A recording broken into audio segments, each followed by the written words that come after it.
Salut à tous, ceux qui sont là, ceux qui seront là. Alors bien sûr, on est, toujours, comme d'habitude, on est toujours là déjà, et on entame, encore une nouvelle fois des périodes de l'année où effectivement on va encore une fois faire la fête à la saucisse.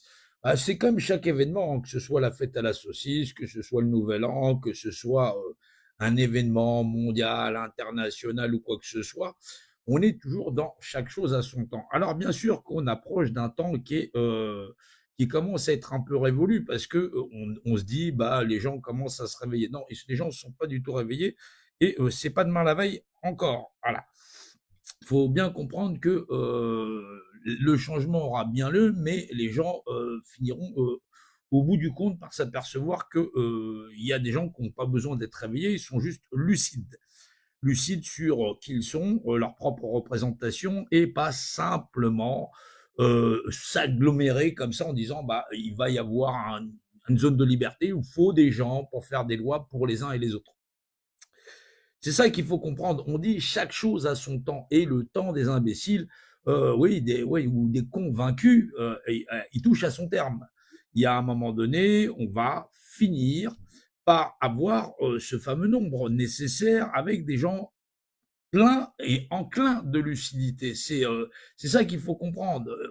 Parce que, au bout du compte, on peut voir que la majorité des populations, à la fois en France et à travers le monde, euh, possèdent un espèce de voile devant les yeux. Ils crient à tous, à tort et à travers, qu'ils sont les grands gardiens de la liberté, de l'égalité de tous les hommes et les femmes sur la terre. Mais quand on y regarde de plus près, on voit bien que cette société, ces spécialistes, ces scientifiques, devraient porter le plus souvent des camisoles de force. Ben oui, parce que on a des gens qui pensent réellement qu'une partie ou une parcelle de l'humanité ou une parcelle de cette nation peut vraisemblablement légiférer sur les droits premiers et naturels de monsieur, madame, tout le monde.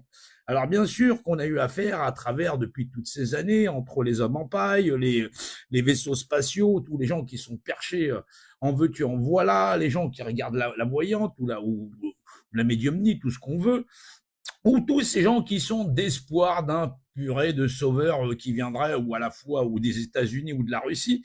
Et donc, on voit bien que la lucidité rationnelle des gens à pouvoir définir une image qui possède juste un rapport d'unité comme une tasse à café, eh ben, c'est pas demain à la veille. Bah oui, bah oui, et c'est pour ça que on se concentre sur la qualité d'échange et sur la capacité des gens à être tout simplement lucides et à avoir justement un certain nombre de populations, parce que c'est pas la quantité qui fait le changement, c'est bel et bien la qualité.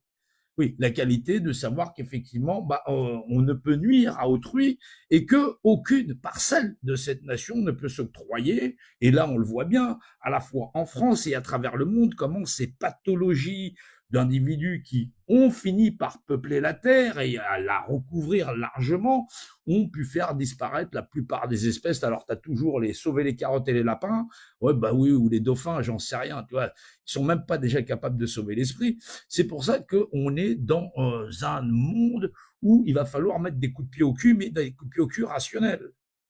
Voilà. La liberté d'autrui, elle ne peut pas être légiférée par une partie de l'humanité ou une partie de la société ou des clubs privés qui seraient de l'extrême gauche à l'extrême droite ou qui porteraient des kippas ou qui porteraient, je ne sais pas, des doges ou effectivement qui se baladeraient en tapis, nous dire comment on vit sur cette planète, que effectivement l'Indien d'Amérique n'en avait rien à foutre et il a fini par disparaître en signant des traités avec des gens qui géraient des représentativités.